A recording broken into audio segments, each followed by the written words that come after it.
Next chapter is applied epidemiology and preventive strategies. So in this we'll study what are the practical strategies that can protect population and reduce disease burden and improve quality of life. So particularly we are focusing on some of the strategies, which is number one is host defense mechanism.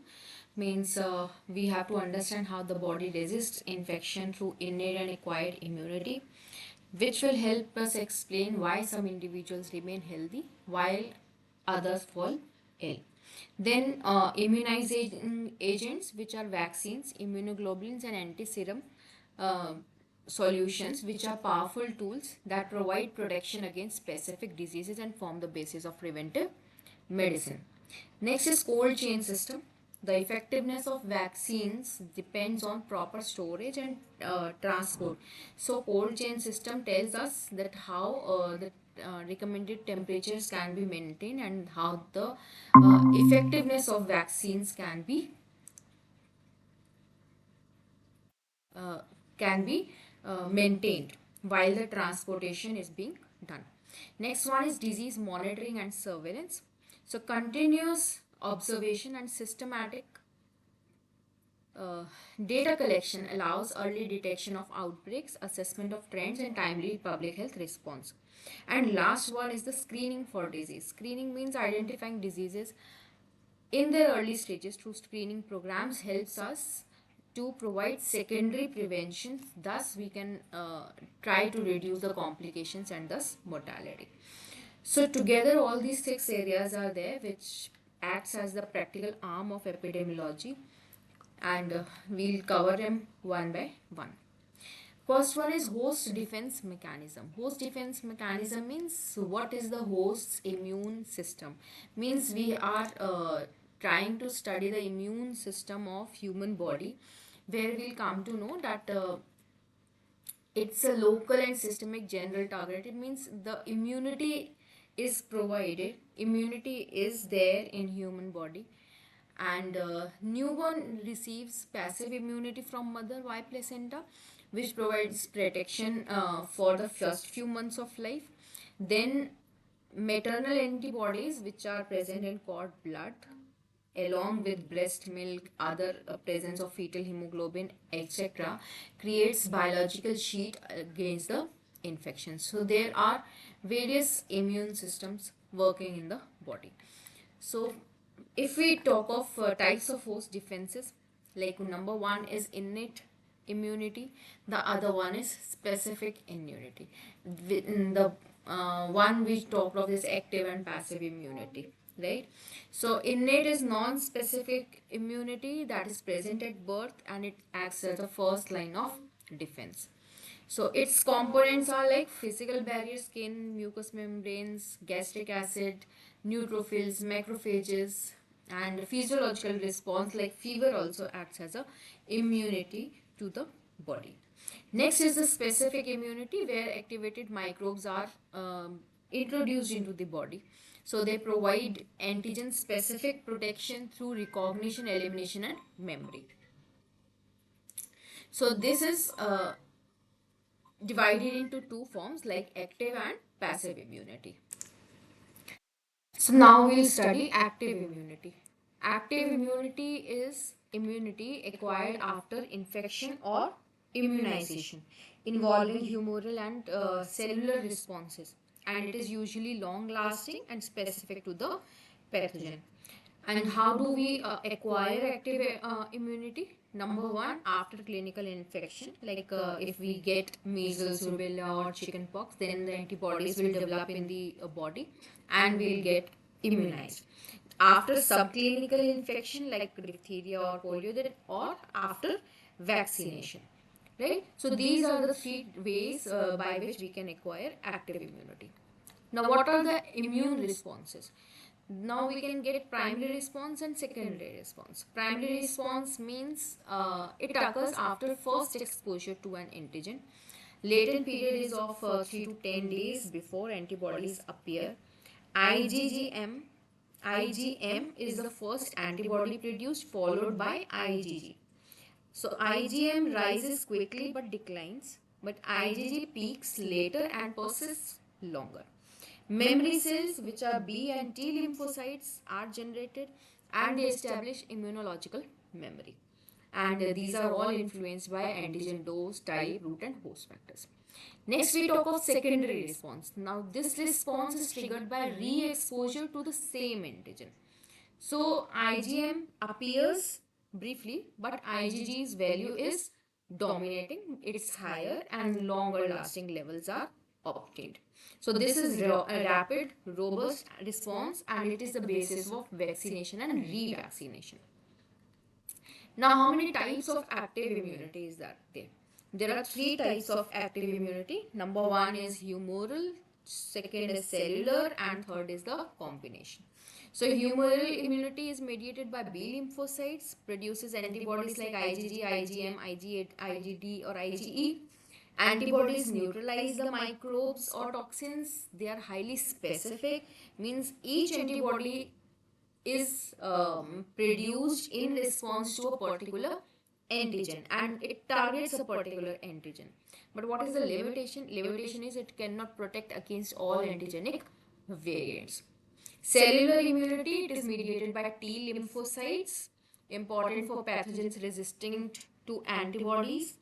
Activated T cells release cytokines that enhance macrophage activity, and its functions are that antigen recognition, cytotoxicity, it delays hypersensitivity, and it also helps in immune regulation.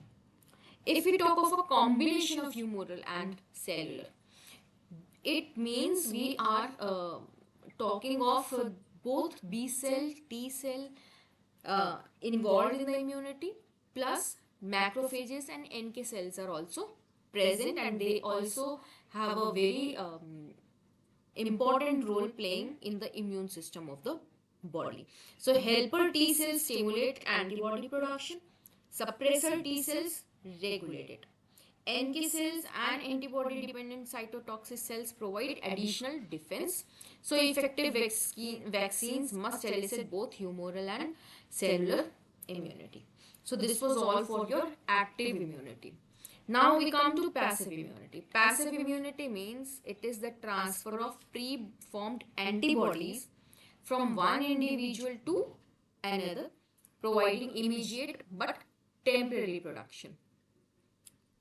So sources are maternal antibodies like IgG via placenta are passed on to the baby. IgA is present in breast milk. Immunoglobulin preparations means normal human Ig and specific human Ig means these are given through outside to the human body in the form of injections and IV fluids. Then animal antisera means referee antitoxin and anti-snake venom. These are two examples. Characteristic features are that it provides rapid production, they are short-lived, but very useful in emergencies. So what is the difference between active and passive immunity?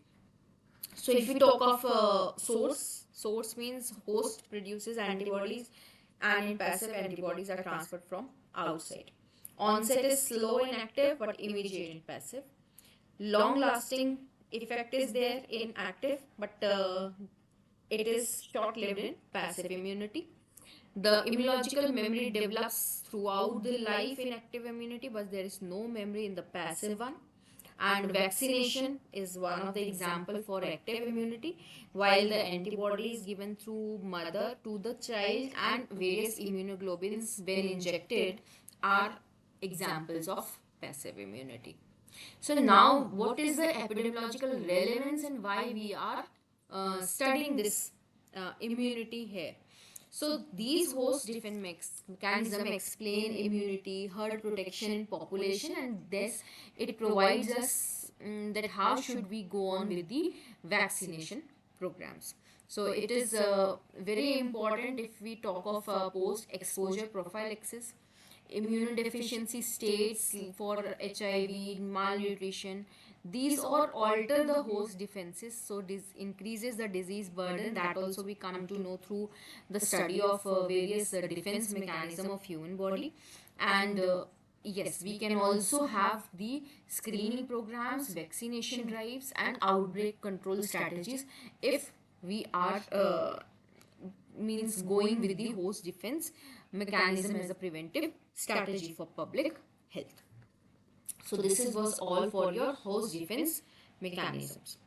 Next, we come to immunizing agents. Immunizing agents means the immune vaccines, the immunoglobulins, the antiserums that are present in the market and we are given or injected into the human blood.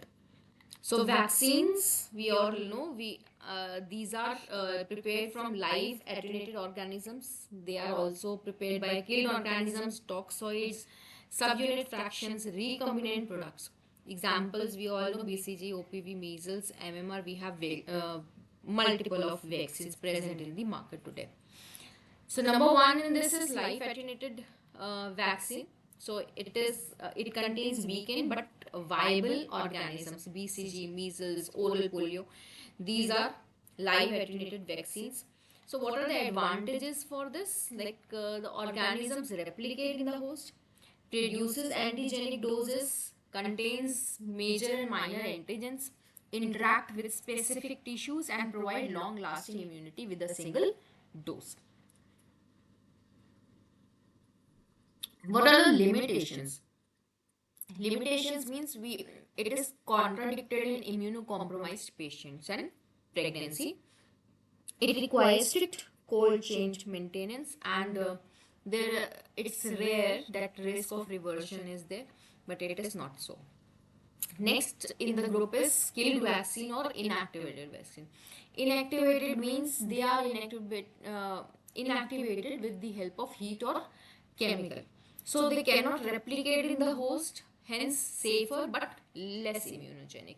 So examples are pertussis, cholera, IPV, hepatitis A vaccines. So they require multiple doses and boosters. Short-lived immunity is provided by them, but they are more stable. Then comes your subunit vaccines. The various types are like toxoids, protein vaccines, recombinant protein vaccines, polysaccharide vaccine, and conjugate vaccine. Next one is combination. Combination means we are having vaccines in combination. For example, like DPT, DT, MMR, DPT plus hepatitis B and HIV pentavalent vaccine, DPT plus polio. So these are all the combination of vaccines. Next category is immunoglobulin. Immunoglobulins are preparations of human antibodies. They provide immediate but short-lived passive immunity. So two types: normal human immunoglobulin and specific immunoglobulin. Next we come to antisera. Antisera is antibody preparations derived from animals immunized against specific antigens. These are all known as antiserums. So they provide passive immunity but may cause hypersensitivity reactions also. Examples are diphtheria antitoxin or anti-snake venom. So we are having a table of immunizing agents here. So vaccines, immunoglobulins and antiserums. We are having this differentiation between all these three. So sources like we have live organisms in vaccine, human plasma in IG, and immunized animals, immunized product in antiserum. Then the onset is slow in vaccine. Immunoglobulin have immediate and antisera also have immediate effect.